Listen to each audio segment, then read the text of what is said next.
Good evening, ladies and gentlemen, and as you can see by my formal wear, tonight is a very special night. It is the second annual Third and Long podcast mid-season awards. My name is Shane Harris. Above me are my two beautiful compadres, Mr. Oliver Butler Henderson and beautiful baby Hope. Gentlemen, how are we feeling on this night of all nights? I'm excited. I love awards evening. It's not the second annual, it's actually the third annual. But But they don't know that, do they? It's the second one I was a part of, right? So it's yes, two. Do you even dress for the occasion? yeah, Love it, mate. Love Laura it. said, "Good evening, lads." Good evening, Laura. All right. Nan She hates his also jacket says, as well. Nan also says hi. Yeah, she's over on Nan's. In case you're wondering where, conspicuous by his absence, Mr. Perrins, he thought, and I'm quoting here, that a McDonald's is more important tonight, but I digress. Yeah, well, Clover's already asking, where is Mr. P?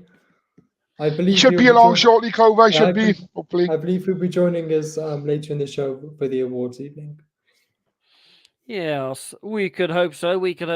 Yeah, it's been my last show before Germany. I'm not going to rub it in. Speak of the devil, and here he is. Oh, and there he is, look. Your fans have already been clamoring for you, Phil. Yeah, they've been wanting you, mate. They've been calling your name. I've got him already. Oh my god. Laura says, I would also choose McDonald's, not going to lie. And Callum said, that's very Mr. P. Apparently you chose McDonald's over us. Not quite.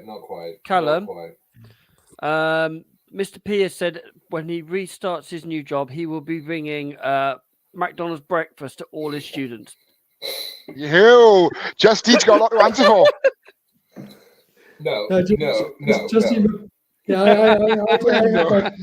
did hear that too. No. Well, basically, guys, I don't tell a lot of fiction. I only tell non-fiction. But what Callum can guarantee is that the fact that now he's in year 11, he will have access to the coffee machine, because that's your birthright of being a year 11 student. You get to use the coffee machine. Nice. Nice. Callum says, too late, you have to now. Oh, please. And Clover says, yes. Yeah. Clover, you bring your own cup, lad. You have access to the coffee machine. That's your birthright as a year 11.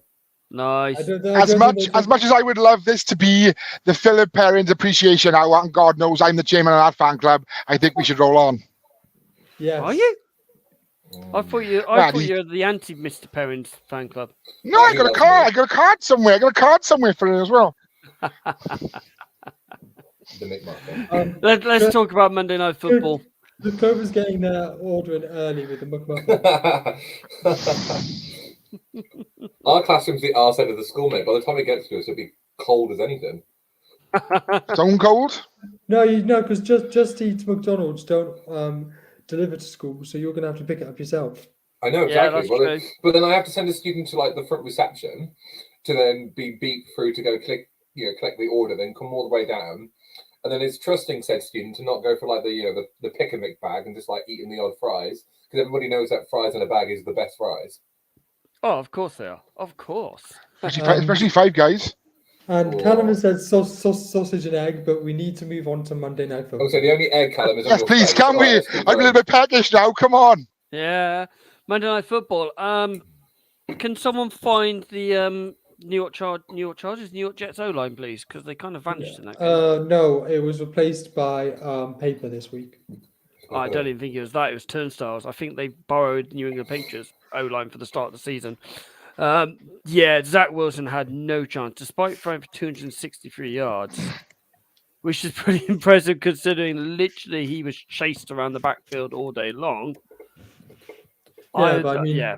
He couldn't convert any of them into points though. I mean, 6 points against a Chargers defense that is leaky at best, is a bit poor. Oh really. yes. I mean, when we talked about it on Monday, I felt really, really bad because watching the highlights, and I've watched the highlights since, I actually didn't think Zach Wilson played that badly. I mean, his stats are pretty good. I mean, he finished the game with better stats than Justin Herbert, who we've talked about on the pod before, being highly questionable. I just don't think that game he had any chance whatsoever.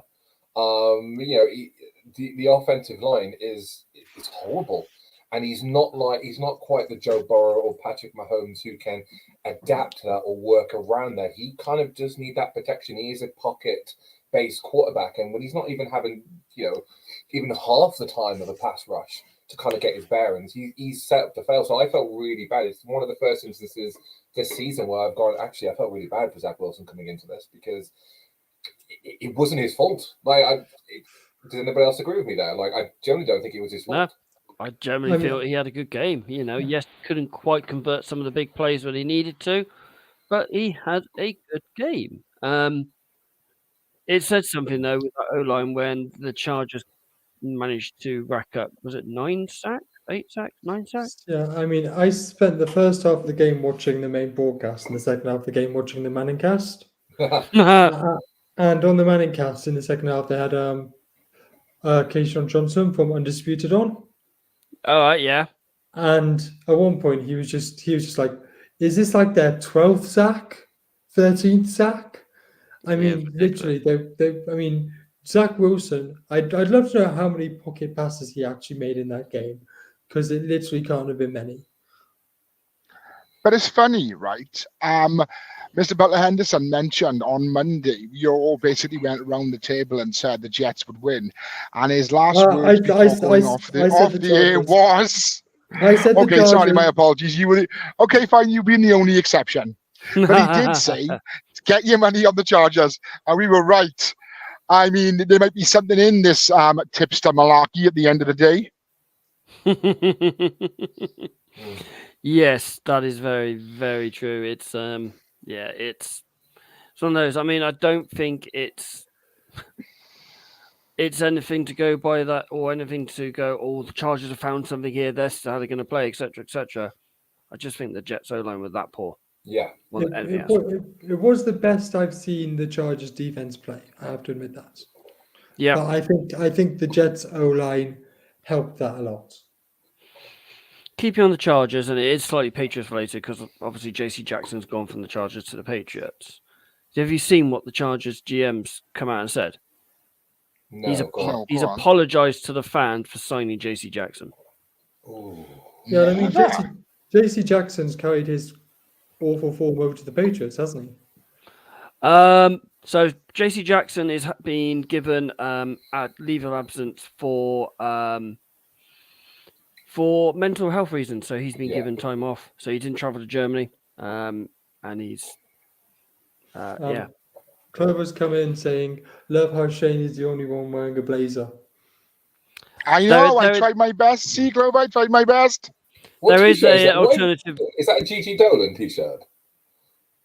No, it's my Beast in Black t-shirt. Oh, is that what you wore for your interview today? Shush! Shush! You say too much already. Definitely. I mean, you've been very high on killing Brendan Staley, Mr. Hope. Yes. I still back that. This guy is a defensive-minded head coach, and he's got one of the worst defenses in the league. Exactly. That's why we need to sack him. Us. We as an NFL community need to get him sacked. Okay. How about us as being like leading reporters for the NFL? We should be broadcast journalists. I'll have you know. If Grant Cohn, right, who is a beat writer on the West Coast, has that much influence, why can't we be like Stephen A. Smith or Colin Cowherd or Shannon Sharp and have that particular influence over how NFL, how NFL, I'll just read what Callum just written, what NFL defenses and NFL organizations should be doing with their teams. Exactly. Yeah, Callum says, "Mr. Pounds, you better have your uniform ready for when you get back." Yeah, all black. Like, I'm just going to go back to wearing Professor Snape stuff, like all black jacket, skinny black jeans, black boots, black tie, black shirt. it's a lot better now the cat's out the bag that you're going back. It's very true. Yeah. I mean, what will be slightly different, Callum, is that I will have a nose ring. That you obviously won't all be asking me about. Right, let's roll on with the final bits of week 9 before we roll on to the awards. So we've got an email from Callum, and better hurry, Mr. Drake is screwing us over from I'm not saying anything about that. No. Mr. Drake is doing the best. Can't do it. Okay, let's roll on to Rookie of the Week. Let's go I'm around player, the table. I'm player of the week. Yeah, we'll do Rookie of the Week first. Thank you. Rookie of the Week, Mr. Perrin, would you like to go first? Mine was the Cowboys kicker, whose name Brandon Aubrey. Whose name escapes me. Whose name escapes me because Yeah. I had my 2 rookies of the week because I think on Sunday, because I play football in the middle of the early kickoffs and the mid-afternoon later kickoffs, is that I saw the scores and went, oh, this is going to be my player of the week. And then obviously when I'm playing football, you lot are all like shotgunning who yours are. So when it was like, oh, this is going to be my my rookie of the week, I literally messaged Ollie, who chases me up. By the way, I'm really horrible at doing this. You chase me up, like player of the week, rookie of the week, player of the week. And I was like, oh, this is how I'm going to be. And like, you just like ... That's already been picked. I'm like, what? Like, what? So yeah, mine is because I love kickers, and we've had. You know what? If he was a rookie, I would have absolutely picked him for the Texans. But yeah, the Cowboys kicker who did really well, just kicking all those point afters against the Rams, because that would have hurt my leg. He actually broke a record this week of the most made field goals starting a career consecutively. What's interesting is he is a complete and utter novice. He only started kicking, 18 months before the combine? Something like that. He used to be a soccer player. He was in the USFL last year. Yeah. And Phil, it's fine. You don't need to remember the name of the kickers because we all know kickers don't matter. So Kickers There's only one kicker that matters, boy. Kickers are people too. Vinatieri, Ray Finkel, Goskowski. Gronkowski. Goskowski. I'm not even going to say it. Kicking for gold, Robbie Gold. Don't forget about, I know he was a punter, but Vinatieri. No, Vinatieri wasn't a punter, he was a kicker. It was a kicker. Oh, yeah. Morton kicker. Was Morton Anderson, the oldest kicker ever to do it. Oh, wow. Ray Finkel, the first transgender kicker in the NFL. Ray Finkel. Name drop. Mr. Hope, would you like to give us your rookie of the year of the week? So I've decided to throw some love to the O-linemen who don't get much love on this player of the week and rookie of the week segment. And I'm giving it to the Pittsburgh Steelers O-lineman, Broderick Jones, who starts his first game against the Titans on Thursday night, and had a very good game. Yeah, he didn't give her many sacks, did he, apparently, on that side? So, yeah, that was he looked very good. Shano, go on then. You're wearing the cap. This one makes me. I am indeed. I feel. Do you know what? With these blazer on and a hat. I feel like when people get drafted and they come out on the stage with their blazer and their hat and all their chains and all that lot. I feel something like that. Anyway, I just think it's a nice look. You know what? I'm going to come in next week with like a full-on 3-piece suit. Like yes. Do it, bud. Do it. You want to look this good, but you get points for trying. Anyway, it's going to be like one of those Zoom meetings. He's going to have his boxers on, and then like shirt, tie, and. I'm literally wearing my Hollister shorts now, mate. And I might even put on my rather expensive Mitchell & Ness San Francisco 49er socks as well. Whee. Just for the pod. Yeah, I was there when you bought them. Yeah. Anyway. You see the heartbreak when I actually handed over the money as well. Like, oh my God, I just paid 15 quid for a pair of socks. What is life? When did you? I never wear them. When did you buy them? When we were at the when we were at Tottenham Hotspur, we went into the store. I wasn't with you at that point. No, was you not? So no. we were literally wandering around the store, and we were looking at some of the sweatshirts were really nice, and I just couldn't justify spending 140 quid on a 49er sweatshirt. Like, they were so nice, it looked so comfy. I was like, no, I need to buy something. Like, I wanted to buy something. I'm not really a cap guy. I'm more of a bubble cap guy. just because I just think that hat's going to suit me, and I often have my hair big up anyway. So I found like a scarf, an actual 49er scarf that was really nice. That was a tenner. And then the Mitchell and Ness socks cost me 15 quid. I still have a scarf that the very nice guy that I sat next to at Levi Stadium gave me. That he said he'd had since Candlestick Park. Oh, Nice. That's amazing. What I bought in the store was, my whole thing of going in that store was, I'm going to buy something because everything's very expensive. I'm going to buy something that I actually use. So I bought a Baltimore Ravens cup because God knows I have a tiny bit of a drink problem. So it will get used. I mean, I've still got this 49er sweatshirt. It's not Nice. used at the moment. It's nice, because boy. The room I'm in is actually quite warm. Is that a DH Day special? No, that is It's from special. That is from the official 49er store. Oh man, I saw you coming in, didn't I? Okay. Mr. Harris, you're rookie of the week, young man. Thank you. I'm trying. I know. Anyway, this gives me great pleasure to announce this as my rookie of the week. I saw him in pre-season and he looked electric. And he's only, I think his first game was against the Seahawks on the weekend. Keaton Mitchell, ladies and gentlemen, 9 rush attempts. No, tell a lie. 9 rush attempts, if I can find it. There it is. 9 rush attempts for 138 yards on his first touchdown. He looks like an absolute beast. He looks ridiculously quick. And safe to say, I soon put him in my fantasy team after Sunday. Oh, what a surprise. So I couldn't resist. So it's not a surprise, really. I chose a rookie who I'm actually quite high on. He is in a couple of my fantasy teams as it is. He had 6 receptions for 114 yards, a couple of tiddies, and it is Tank Dell from Houston Texans, who won the rookie vote of 40%. So that is rather cool, and I should have had this ready. So, there we go. That's what I wanted. Yeah. Well done, Tank. That's one of us who's not tanking. Hey.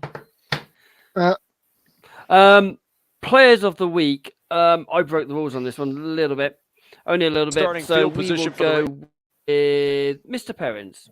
Yes. Oh my god! All right, and so we often pick like the best offensive players, but like the actual general players is more like the performance of Moore this week for the Panthers, and against the Panthers, and his 2 amazing picks against them, and the one that Player, not play. Player. Oh, I thought you said player. Oh god, who was my player of the week? It was Moore. Dobbs.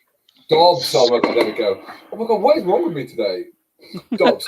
I thought you said Been a long day, right? I thought you said play of the week. So yeah, Dobbs. Again, he'd been in the facility for 3 days. He wasn't even expected to play. Injury to the backup, and then to the backup, who was the running back. Eckler was out the game completely. Dobbs comes in and he played like a man possessed. I went back and watched the actual highlights again today of the game. And he looked so natural. He didn't look like he'd just been into the building for a cup of coffee, then thrown on with a uniform and asked to play the weekend.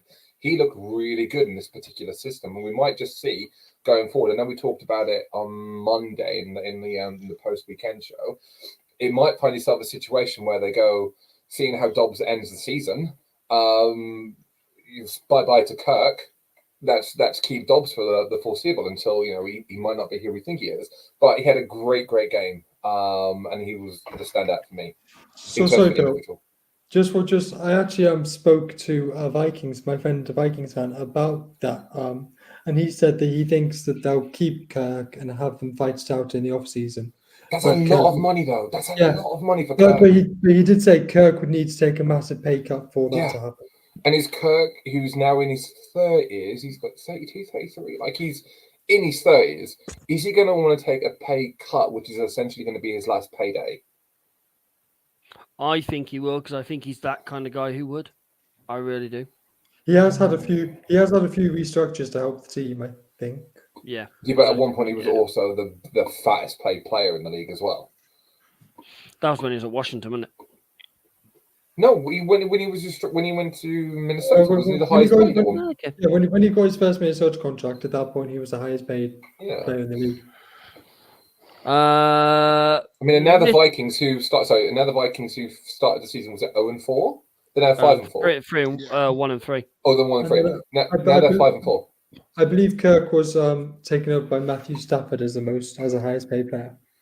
Okay. Yes, it was when Math went to the LA Rams. No, Stafford was in Detroit when he became the highest paid player. Jesus I thought it was Christ. Rams. Okay. Stafford, Matt Stafford.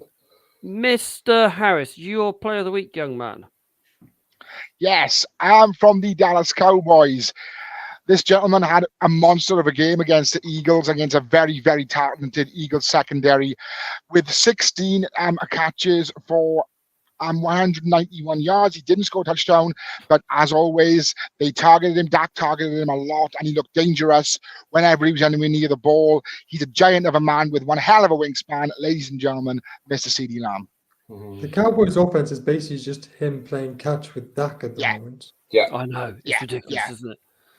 I was against him on one of my fantasy teams, and I just didn't have a hope in hell. Despite it being like I had Yeah. CJ Stroud, and that was about it, and he had like CD Lamb and a few other players. It was ridiculous. Traded him Absolutely away. ridiculous. But in the podcast league, Mr. Butler, you had a very good week. Yes, it did.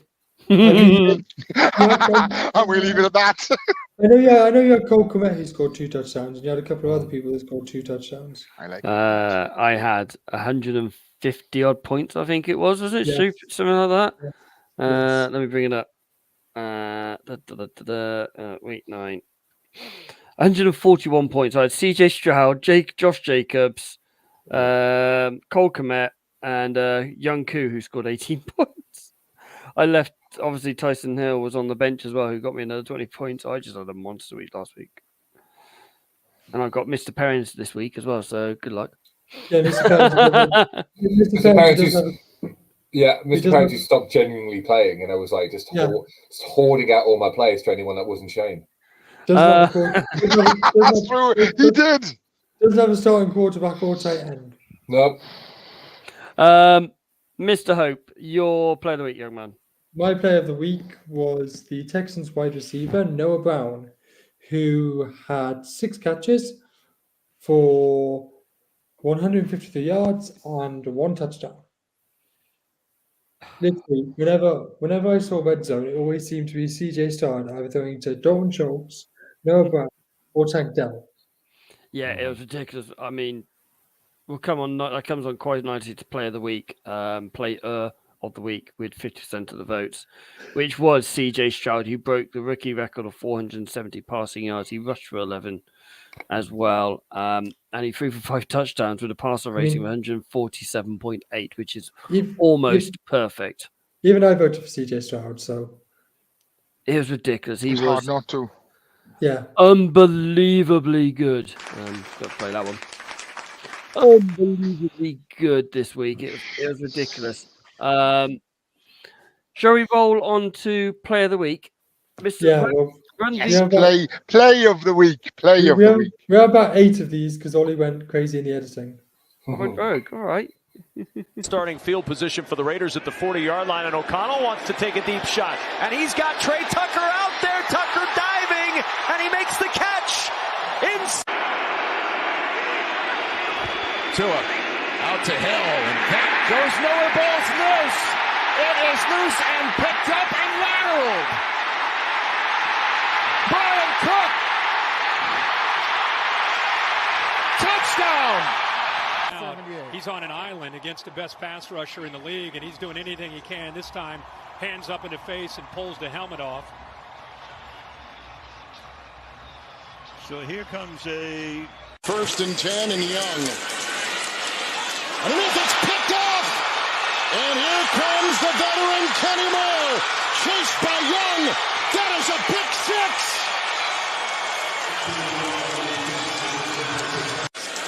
Second, Nate, fake to Sanders. They come through. It's intercepted again. And again, it's picked off by Moore. A foot race. It'll be his second pick 6. His second pick 6 today. 4. Herbert floats it. Allen, what a catch! A bit of trivia about that Keenan Allen catch. It was actually the catch that took him over 10,000 receiving yards in the NFL. Oh, nice. that's ridiculous. Isn't it? Wow. Can we just mention about the commentary faux pas on the Chiefs one? That was not a lateral, by the way. Yeah, it was. By sheer definition, that was not a lateral. No, that was had the ball. Yeah, But It was, it a bit, it, was looked like almost, it was in the last leg of the 100 meters. it was almost a bit of a flea flicker, wasn't it? yeah, it was almost like passing the baton. Like it wasn't even, for a start, it didn't go lateral. It went behind anyway. So yeah, I think it's more close to being a defensive flea flicker, isn't it? Yeah. To be fair, it was really intelligent play as well by the defensive player to do that. Yeah, that's knowing where all your teammates are at that time. Alfanga tried to do that earlier in the season, but he threw it forward. Whoops. And I was like, mate, you're Tongan. You should know how to play rugby. So, Kenny Moore, the Indianapolis Colts defensive back, that was his second and third pick six of his 7th-year career. He has 6 older sisters, sorry, so he's the youngest. Mm-hmm. Fair play to him, and you saw on the video them all dancing around celebrating. He had a hell of a game. That second pick by Bryce Young, though, that was a horrid throw. Horrid throw. That was telegraphed all day long to him. Yes. Mr. Harris, as you are suited and booted, would you like to host the awards tonight, young man? Yes, of course. No worries at all, Mr. BH. As I said at the top of the show, welcome to the third happy now annual Third and Long podcast mid-season awards. The first award for the night will be the MVP awards for the first 9 weeks of the season.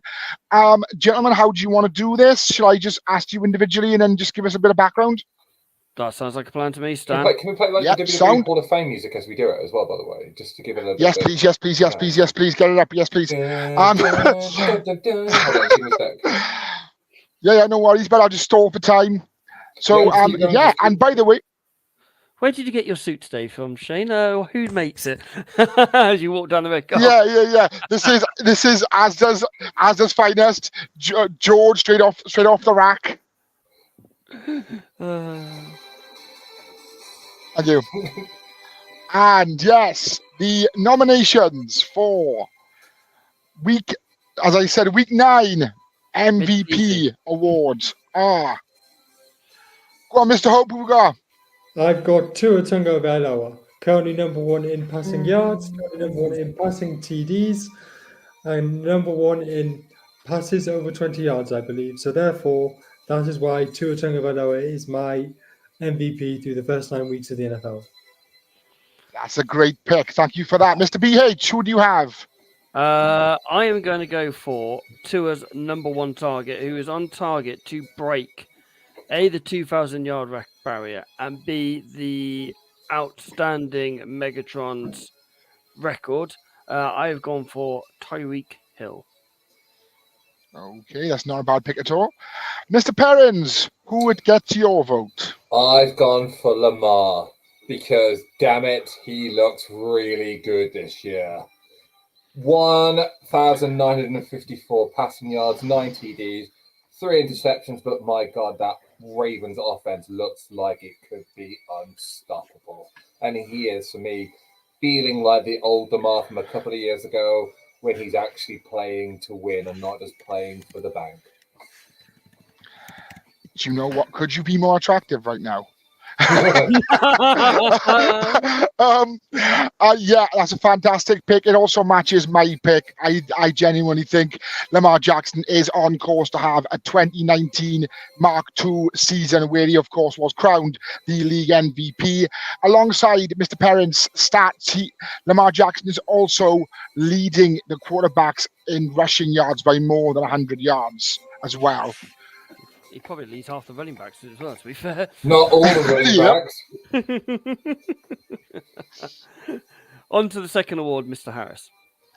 Yes, of course. And our next award then is for the Offensive Player of the Year. And I'm going to do things backwards this time. Mr. Perrins, who do you have? Oh, I've got the greatest running back in the NFL. I'm going for Christian McCaffrey. 137 carries, 652 yards, 9 touchdowns in the season. He is the engine that gets the 49ers up that field, and he will be the engine that brings home the 6th Lombardi at the end of the season. Christian McCaffrey is my offensive player of the year so far, midterm. Not a bad pick at all. There's a lot of that I'm inclined to agree with, but then also little bits that I'm not. Mr. BH, who do you have? Known for the fact that two or half of our panel would be choosing a certain running back. I've gone a slightly different direction. I think we've seen him in London twice now. He is the running back for Jacksonville Jaguars with 583 yards, rushing yards, 7 touchdowns, and is Travis Etienne. Is Etienne having that good a season? I thought he was better last season. Yeah, he's on for well over 1,000 yards. He is on for his best yardage season, and yardage per carry is at his best at the moment, or yards per carry on average. That's a very out of left field pick, but I love it. I love it. Nice to see a bit of competition instead of the same old names over and over again. Mr. Hope, who's your pick for the offensive player of the year so far? I'm also going for Mr. Christian Jackson McCaffrey. Oh, blow it. There's a reason why he's good. Like, I was scrolling through Instagram the other day, and somebody had posted a clip of Christian McCaffrey, and it was like basically him scoring a touchdown, and this YouTuber said, "Does anybody else think of this particular scene? Whenever Christian McCaffrey scores a touchdown, it's that scene from the Longest Yard where like Stone Cold Steve Austin." He gets a touchdown. He goes, "That's how." Careful now. Careful now. Yeah. I just went like, that is actually really, really funny because. And then that's Maggie goes to the big dude. He goes, "Do you know what he said about you? Him." Yeah, love that film. Phil pretty much said the reasons why Christian McCaffrey is probably going to win Offensive Player of the Year. So I'm not going to repeat it, but yeah, my pick is Christian McCaffrey. Yeah, like as I said, that's an excellent, well-informed, intelligent pick. He's a fantastic player. He is, of course, on point to score the most touchdowns by a running back in one season, gentlemen. Is that correct? Yeah. Yes. Yeah. Wow. Okay. Yeah, as I said, brilliant pick. I'm a big fan of CMC. As much as I hate to admit it, I'm a big fan. My pick for Offensive Player of the Year is probably the fastest wide receiver, if not the fastest player in the NFL, who has had an incredible season thus far as well, Mr. Tyreek Hill. He is so quick. His time, he could run the 200 meters in the Olympics. He did in the off season. He did a couple of his, and his times was quick enough for him to qualify for the American teams for the Olympics if he wanted to. He's actually on pace for 2,030 receiving yards this season, which would set a new NFL record. As I said, I'm pulling for him. Records are there to be broken, and I hope he does his best to take that record. Anyway, with that being said, of course. Remember, Megatron set his record with one less game. Yep. Completely agree with that one. Again, remains to be seen what shall happen, but I think I can speak for all of us, apart from Mr. BH, we are pulling for Tyreek Hill, because God knows Ollie's not a big fan of the person who passes to Tyreek Hill. But I digress. So moving on to the Defensive Player of the Year. I'm going to start first with my Defensive Player of the Year. I'm going to pick a fellow AFC North player for the Browns, who has been absolutely brilliant. Their defense has been fantastic. They've been an absolutely unstoppable beast, but they will come unstuck this weekend. Of course they will. I'm going for Mr. Myles Garrett. I thought you were definitely going to go for your Baltimore Raven, Geno Stone, to be honest, Shane. Yeah, I did as well. That would be too obvious. That would be too obvious. I was going down. That would be too obvious. I was shocked when you gone, AFC North for the Cleveland Browns. I was like, what? I wanted to go Geno Stone, but you know where I'm like, I try my best to be impartial on the show as being a broadcast journalist, such as myself. I try and not rub how good my team is in people's faces, if you know what I mean, Mr. BH. Mm-hmm. Hey, Speaking of Oliver, who do we have, Ollie? Who we got? I've gone for a second Jacksonville Jag player. God, it makes me sound like a Jags fan. Sheesh. He has a namesake for a certain quarterback who I think is slightly overrated, and who's going to be chasing Brock Purdy around the backfield quite a bit on Sunday. 28 tackles, 9 sacks, 2 forced fumbles. It is, of course, number 41, linebacker for Jacksonville Jaguars, Joshua Allen. It's a very out-of-the-box pick, but I like it. I like it a lot. Mr. Perrins, what do you think? I've gone for someone that has shone in a very, very bad team this year, and I was very happy on the weekend when he actually produced the goods and actually helped his team decimate the Giants in front of him, and that is obviously Max with 2 X's, Crosby, who this season alone has recorded 35 tackles, 9.5 sacks, and 1 forced fumble. He is on track already to be getting in the late teens in terms of sackage. Now, we talk about, like, I know Salah came out this week and said, like, you know, sacks are very misleading stats. And you kind of often think with a defensive player and the amount of sacks and tackles that they get, 10 sacks a season for a defensive end is considered to be your standard. 15 is when you go towards that elite category. And then when you get to like the late teens, that's when it's different gravy. That's your Michael Strahan, your Nick Bosa kind of territory. Max Crosby already is already nearly at 10. He's really showing again on a bad team. He has been phenomenal. That's who my defensive player is. And again, the pressures that he puts on alone, I know we're going to move on for time, but like the pressures that he actually puts on the quarterback alone is a standout on a very bad Raiders team up until this weekend. Yeah, he's been absolutely superb. I mean, the 65 tackles alone is pretty impressive. The forced fumble as well. He is, I mean, it outstanded me that I can't remember who they played at the weekend now, but the Giants, they've never double teamed him. And so many times when we played them as well, and the Patriots played them, they never double teamed him. It's like, you're not giving your quarterback a hope in hell. He's one of the reasons why Daniel Jones has gone down with an ACL, because that guy saw him going to it and had to react, and his knees got caught. That's what happened. So, yeah, fair shout, that one. I was gonna say, Max Crosby is an absolute badass. He would be an asset to any title chasing team, and I'm a very big fan of that. And just saying very quickly, sorry, before we move on, did anybody see his interview that he gave on? I don't know whether it was ESPN or. No, it was on. It was on McCaffrey show. Was it? No. Basically, it was it wasn't the McCaffrey one. It was the one where he's talking to like a studio and he lights up a he lights up a blunt. Yeah. Does he? Yeah.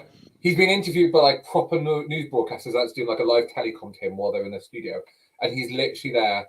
I don't know when it was. I don't know whether it was after the game or after practice. It was in the locker room after the game. And he literally lights up a blunt, and like he is just, oh my god, he's so cool. Like you can definitely tell he's got a little bit about him. Like he is the exact personification of what Raiders want from their players. Like he is literally the type of player, the archetype, like your Ted Hendricks, your 3 Mile Lyles. That he's literally amazing. I love him. Definitely. Yep, drugs are bad for you kids. We do not advocate drugs of any sort on the show.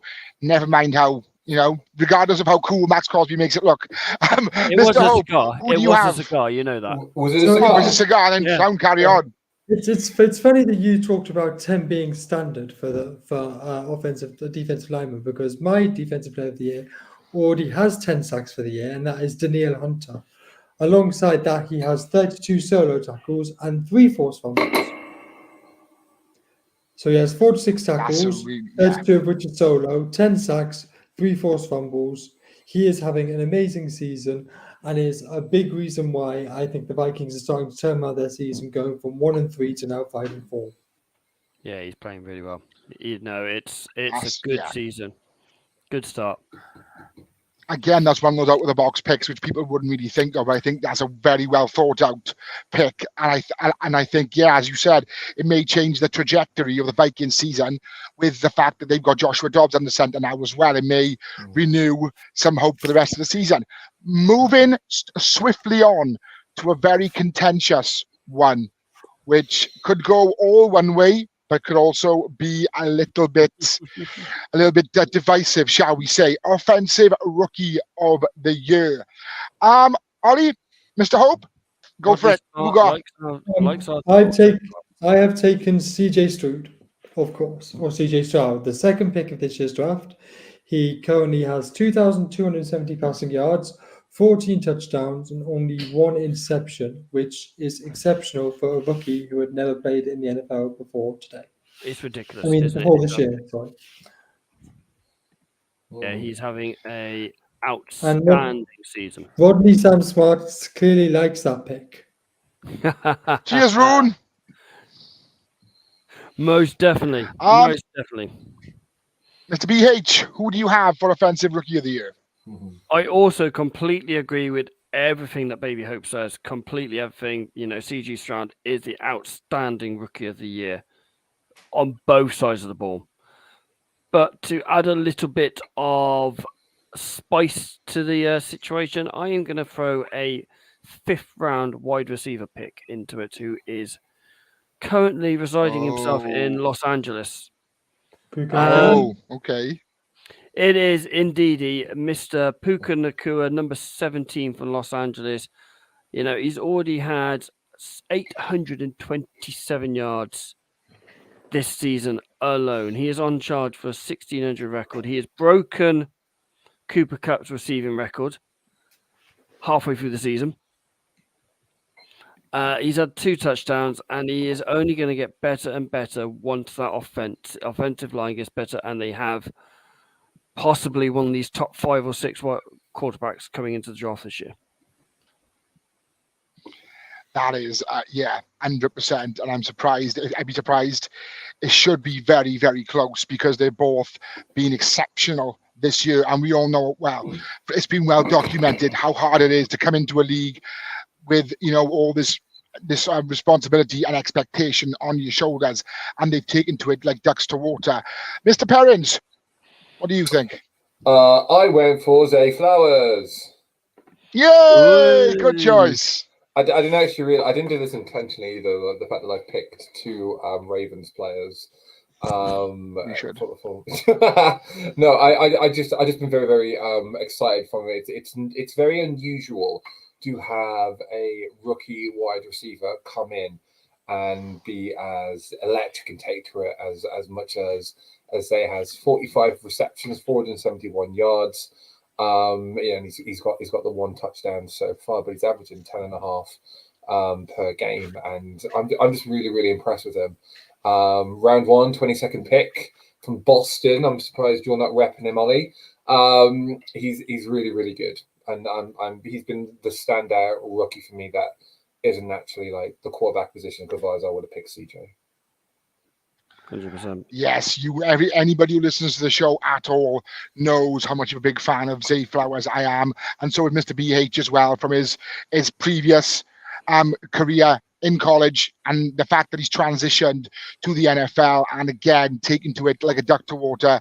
He was John's first pick in the draft, and what a fantastic pick. And Ollie was not very happy on draft night when we took him instead of his Patriots.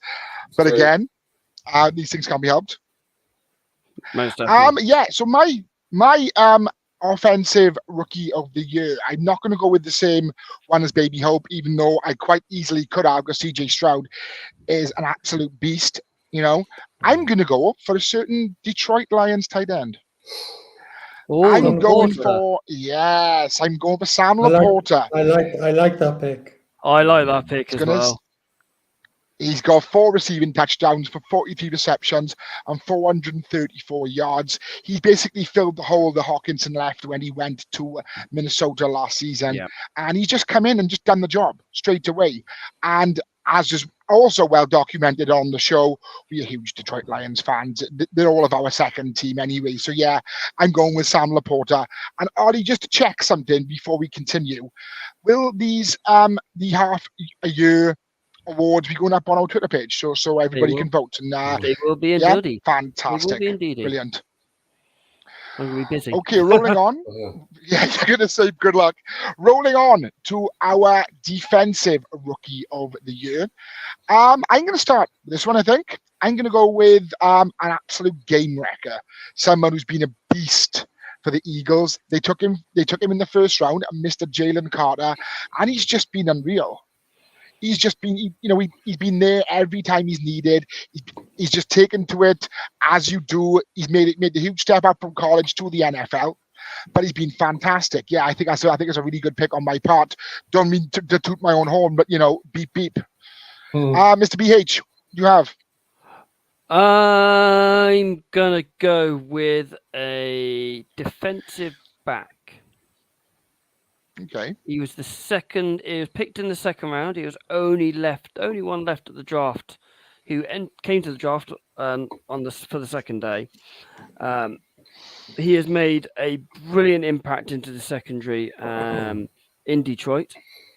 He missed a couple of games for injuries, and they looked like he's missing. But he steps up. He can play in the slot. He can play in the nickel. He could play safety as well. And it is Mr. Brian Branch. Oh, I like that. I like that pick. That's a very good pick. I like that pick too. I was very high on Branch coming out.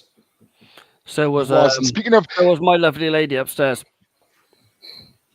And speaking of Mr. Hope, who'd you have for your defensive rookie of the year, baby Hope? I have taken the 5th pick overall, Devin Witherspoon of the Seattle Seahawks. He's had 39 tackles this season, 2 sacks, 1 interception, and 9 passes defended.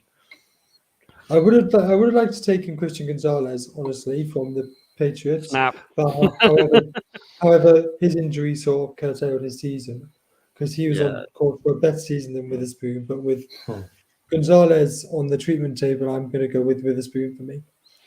Yeah, it's interesting. When Gonzalez was fit and available, he was the number 1 ranked corner, not just rookie, corner in the league. Wow, that's incredible. It's ridiculous. Absolutely ridiculous. Yeah, I was going to say that Seattle defense is something to behold. When I watched them dismantle them on the weekend, you look at their defense. It's full of names. It's full of stars. Maybe Sunday's game was an anomaly. They're going to roll on to their next game now, and they'll probably destroy whoever their opposition is.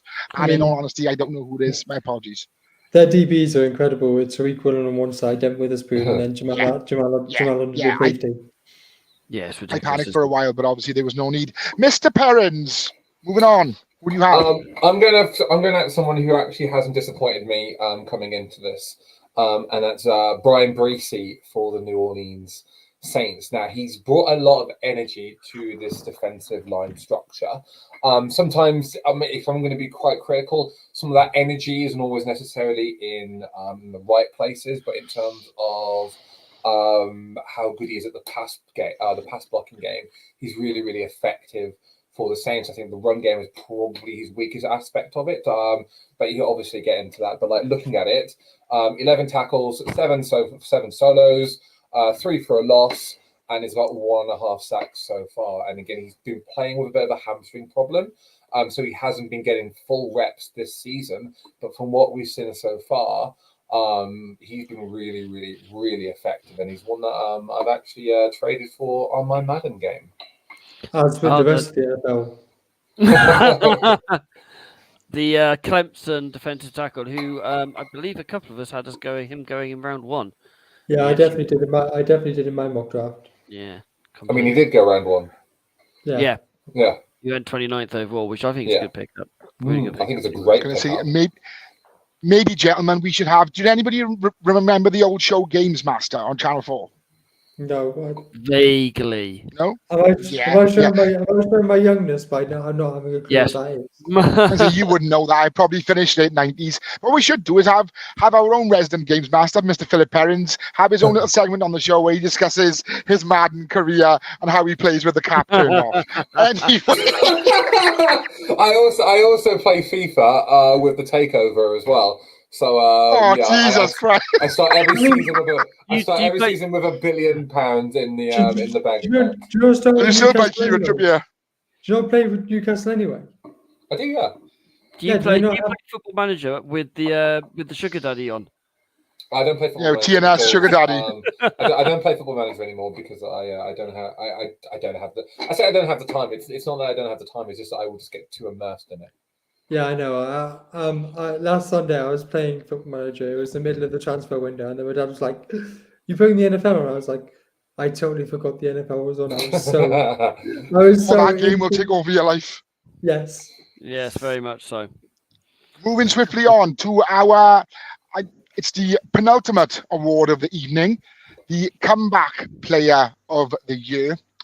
I'm going to start with, I'm going to go reverse, Mr. Perrins. Who do you have for your comeback player of the year? Let's be honest, guys. Brock Purdy. Oh my good God! In the NFC Championship game, he tore the ligament directly off of his elbow. He was like this for a good 5 months. And then he's just come back into the NFL. He looks really good when he's not concussed. He's thrown for over 2,000 yards, 12 touchdowns. Yes, 5 interceptions, but 4 of them we could argue that he was under concussion for. And yeah, Brock Purdy, I bloody well said it at the end of last season that he hits the ground running again this season. He will be the comeback player of the year because that particular type of injury for a quarterback could be career ending, and he is playing just as good. Ordinarily, I would critique everybody's pick and give my opinion, but I think we already know my opinion on that one. Mr. Baby Hope, who do you have for your comeback player of the year? I've got to give it to Damar Hamlin. I know. Oh my God! He has no. He hasn't played yet until he actually suits up. He is inactive. He is inactive. He has suited up. He's played one game. Yes. He played the game. He's played Special teams. He played 18 special team snaps in week 4 against the Dolphins. Oh, got it in front of me. Load of crap. So because feel bad now, Phil? Do you want to change your pick, Phil? No, because it's still Brock. No. Because I mean, this guy had a cardiac arrest last season. His heart stopped, and he's come back and played 18 special team snaps. So I think there's got to be Damar Hamlin for comeback player. But has he made any tackles? I'm just asking, like on the special teams, like is his special teams rep just him running up the field and then walking off it? Like has he actually contributed to that particular position? Just genuine question. Has he done like any receiving? Has he done any blocking? Has he done? Is he on receiving, or is he on kicking, or is he on? What's his thing? What's his position on the special team? If he's just there as a body to run to the end zone, well, wow, I could have just done park run. Phil, as much as I admire your Stephen A. Smith antagonist, argumentative type deal, right? And God knows no one's more argumentative than me. Not now. Not now. No one died. Literally died on the field. And he's like, but does he run anymore? Does he take snaps anymore? Yeah, Jesus. But like, is he going to be playing defensive back again? Like what? Doesn't matter. Next. We don't know. Anyway, so okay, cool. Mr. Butler Henderson, who do you have? I need a coin because I'm stuck between 2. I've either got a running back or a defensive end. Okay. Breece Hall or Chase Young.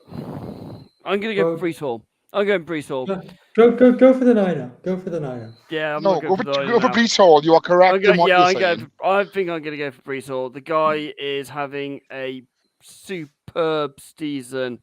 Under behind Zach Wilson now. Obviously, he's taken over the RB1. He's pretty much made Dalvin Cook redundant. You know, he's had 94 carries, 193 yards, 2 touchdowns, and he looks as explosive as he did last year. already, and it is impressive because he literally obliterated his Achilles. No, his Achilles, his ACL. So yeah, Breece Hall. Yeah, that's a good pick. I completely agree. For my pick, as much as I want to go Damar Hamlin, and it was my pick, but Baby Hope had it first, and that's fine. I respect that. So he's kind of put me on the spot a little bit. My pick, I think I'm going to go with OBJ. Mainly because, yep, you can pull faces all you want. You can pull faces all you want, Mr. Ferrens. One touchdown. Yeah, I was getting to I was getting to that. Is that the camera version of the mic drop? To any player coming back from an injury, to any player, yeah, don't get me wrong, the amount they're paying him is ridiculous. I think, that's too much money for someone who is only at the team for one season. But the fact that he was slamming his helmet on the ground when he kept getting, penalties against him, and finally scored a touchdown on his birthday after being out for that length of time and trying, he's a story in perseverance. So yeah, it might not be the popular choice, but it's my choice, OBJ. And next, then, and our last award over the evening, which I got a funny feeling I know, and if we all joined together in the same person on this one, it wouldn't be a massive surprise. The Coach of the Year. I'm going to begin with Mr. BH. These guys are going to be happy because it's one of their own who was the defensive coordinator. It's taken over in Houston, and it's D'Amico Ryan. I think what he's doing there is superb. He's having they're having really good. They've drafted really well. He's coaching them really well. They look like a team. It'll be interesting to see them on Hard Knocks to see what he's like with them, and see how because he's doing a brilliant job there. Brilliant job, and that roster's still got a few holes in it. But with the roster they've got, they're doing really well. They remind me they are probably 2 years behind Detroit, I reckon. I cannot disagree with that at all. That's a fantastic pick.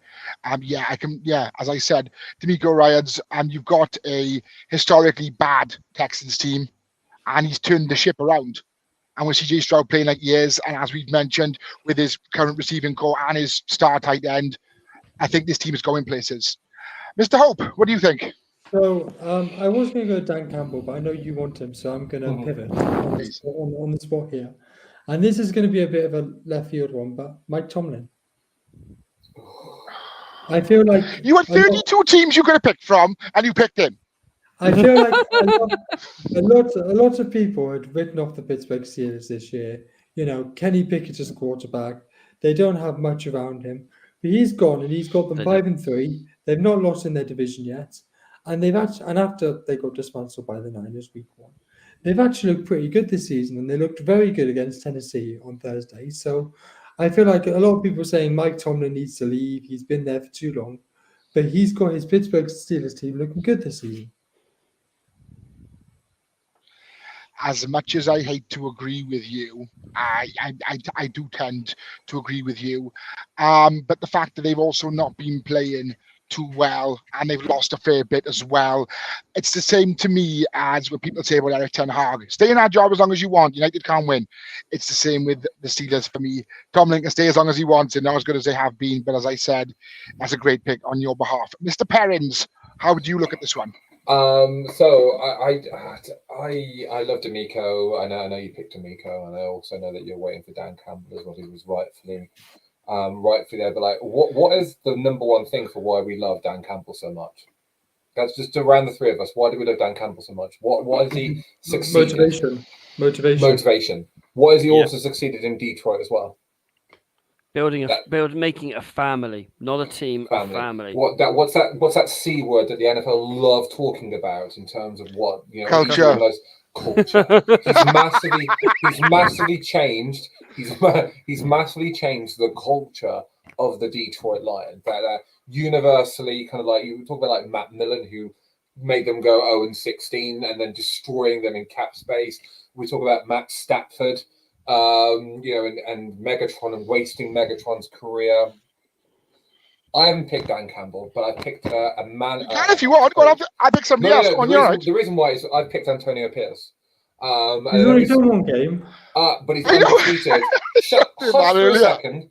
Right. And I love that that one game. He has undid almost 18 months worth of damage that one man has done to an organization, and we talk about that motivation. How much has John just paid you? How much has John just paid you? No, but if we're going to break it down, let's talk about like Antonio Pierce, linebacker, defensive-minded coach. That his motivational spirit. Anyway, you've got players on all three sides of the ball talking about in that 10 days since he's took over from McDaniels, he's managed to get them playing again. That motivation.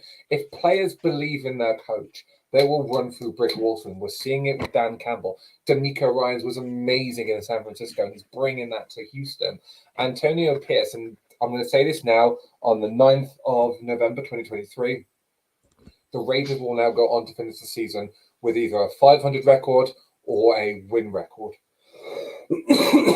Wow. I genuinely like it doesn't take much to change the fortunes. You just need the right person at the right time with the right words.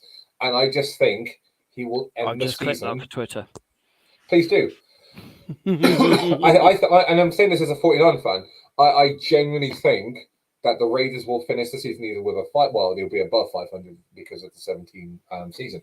But they will finish the season with a winning record. They will not finish the season with a losing record. That is, you heard it here first, folks. You know, the fact that Mr. Perrin reckons or says, and he's also a very educated man, wouldn't you already know? So things like that you can take to the bank 9 times out of 10. So I think, yeah, if he says it and he says it to me, I'm inclined to believe him. So, you know, Coral, Skybet, wherever you do your little fluttering, I feel like you're trolling chuck me now, some money on, chuck some money on the Lions to finish above 500, and when they do, tell him Mr. Perrin sent you. Right, so I'm going to go. It's not like he's so far behind everyone else on the predictions. I wasn't going to mention that. I was trying to big him up. All right. See, you ruined it again, didn't you? Yeah. So yeah, my coach of the year is, as we've mentioned many times on this show, the what's we're looking for, incomparable, superfluous, motivational speaker himself, the basically king of Detroit, Mr. Dan Campbell. Fantastic coach. Kelly agrees with pretty much all of us. Kelly agrees with myself. Gotta love Dan Campbell.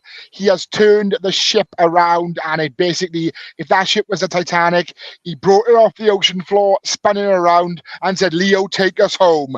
Because pretty much that's what he's done with this franchise at the moment.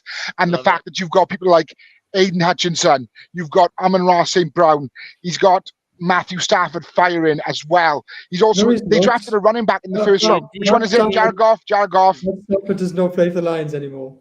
Sorry, I had to get confused with those two. Jared Goff, firing as well. They took a running back in the first round, Jahmyr Gibbs, who a lot of people thought was a bit of a risk, but is paying off as well. He's taken the team. They're coming off their bye week, and they are 6-2. And now they play the Chargers on Sunday. So the odds for 7-2 look right in the Lions' favor. That's a great segue into the predictions, because that's one of the prediction games. Yay! Ollie, sorry guys, I meant to say it's a bumper show tonight. I do apologize. You know, if you go to put your kids to bed, stick a cup of tea on, get some popcorn, whatever. We're just going to continue. So, Baby Hope chosen this week because I couldn't be bothered to. Professional. I get some weeks, but I have no idea what games to pick, so I let other people pick them. I will send to you one of you two. Me and Philip never picked them. I was going to say, man, like, Jesus Christ, I feel like after a year and a bit, you still keep us on such a short leash. Yeah, you don't trust us. I tell you what, Phil, you could do week 11. Mr. Harris, you can do week 12. There you go. Sound, I'll hold you there. Hey. So is that oh, you get to do Thanksgiving week, mate. Ooh. Because Thanksgiving's the third week of November. We do something different for Thanksgiving, so it might need. Oh, to so you don't change even get to do it now, Shane. Look, they've just changed the completely again. we still do it. We just do a different way to do it. We just do the show on Yes. a Wednesday. Come on, then, baby Right. Hope. We are. Okay, so shall we start with the first game, which is the Germany game, the Saguta. Colts at the Patriots, which Mr. Battle Henson, I believe, is flying out on Saturday to watch. Is that correct? Yeah, me and my lovely other half fly out at about 9 o'clock-ish, I think it is. It may be a little bit before that. Can't remember exactly what time off the top of my head. To Frankfurt to soak up some German atmosphere, which I'm incredibly looking forward to. And I think I've seen that so many times in the UK games over here now. I think it's 20-something UK games I've been to now. It's going to be Plenty nice of Bratwurst and plenty of Steins for you. Oh, beyond that German cider. It's- No, I'm it's a German. I'm pity- looking forward. It's a pity it's not a few weeks later because you could have had a good German Christmas market. Oh, that would have been the dream, mate. That would have been the dream. But no, yeah. First one's Germany, and I am going for the wonderful New England Patriots win. I'm going to go with my heart because Ollie, I really want to see you get a Patriots win, and it's against Gardner Minshew, so I'm going to take the Patriots also. Phil, do you have anything queued up for this momentous occasion? Please.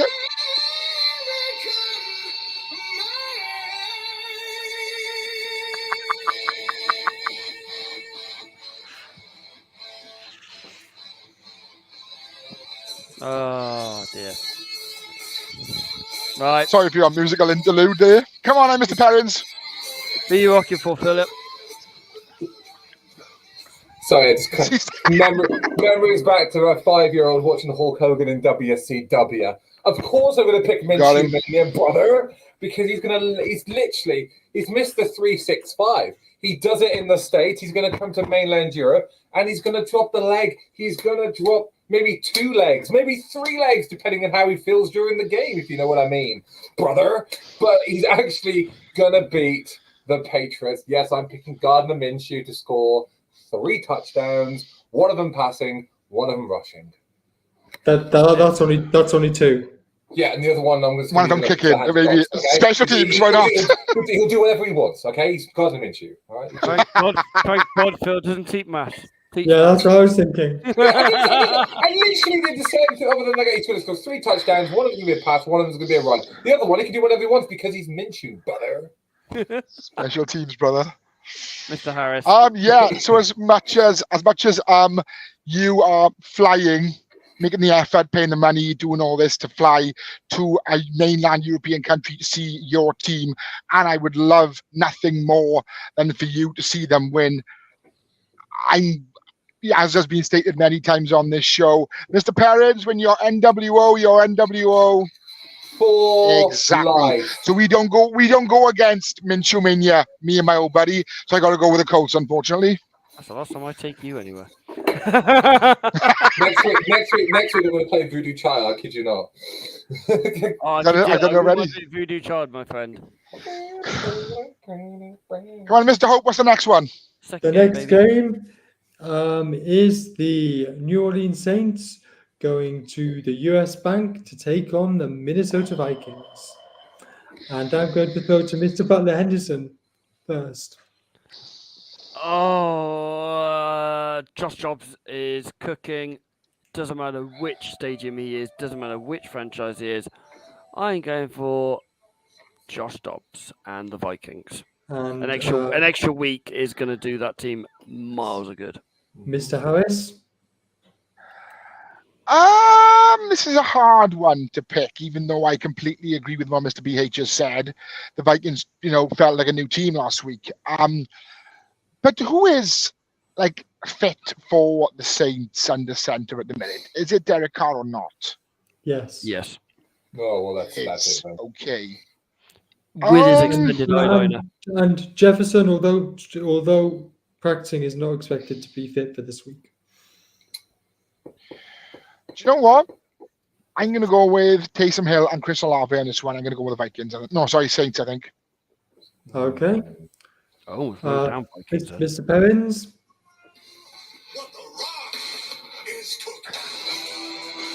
The Dobbs is cooking, baby, in Minnesota. Okay, the great one, the most electrifying man in Minnesota is gonna bring the dub to the NFC North. You have to think then. I agree with Mr. Butler Henderson and Pepsi Phil with the Vikings taking the dub here. So the third game is the Will Levis-led Titans going to the Raymond James Stadium to take on the Tampa Bay Buccaneers. And I'm going to go first. I'm going to go first here. And I am going to take Baker Mayfield, the Underbaker, as some people call it. The Underbaker, indeed. You're learning. To protect his house and beat the Titans. Mr. Butler Henderson, you can go next. So, Will Levis has just been named starter for the rest of the season, taking over from Tannehill in Tennessee. The offense looks so much better under Will Levis under center, but they've lost a key player being traded to the Raiders in Kevin Byard, so I am going to go for the Buccaneers. Okay, Mr. Perrins. Jesus Christ. You think the Titans are going to walk into Baker Mayfield's yard? It's his yard. The Underbaker is going to lead the Tampa Bay Buccaneers to victory. Don't get me wrong. Levis is really good. He's going to be good for the next couple of years. But this is Baker's yard. This is Dead Man Inc. And he's going to win. He's going to win. As we know from the adverts, he does live at the stadium. He does live at the stadium, yes. Okay, Mr. Harris. I'm going to go with Mr. Mayo in his coffee, Mr. Banana Skin eating quarterback himself, Mr. Will Levis, to get the Duke and have another career-defining performance against the Buccaneers. I'm going Titans. Oh, Shane is just going against everything. So that's Yes, Shane. so, isn't it? That's what makes things exciting. We've got lines of Chargers, and you can go first on this one. Lions and Chargers. Well, in all honesty, again, I am not going Chargers and no way on this earth. I'm going with Daniel Campbell, Esquire, and his squad of hungry Lions to get the dub in this one. Nice. Mr. Butler Henderson. Yeah, the Lions are going to feast. It's going to be an absolute bloodbath. So it's going to be a Lions 7-2. Yeah, Lions rolling 7-2. They're going to be the number one in the NFC. Mr. Perrins.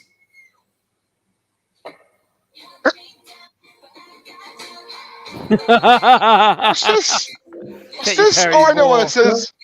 It is I.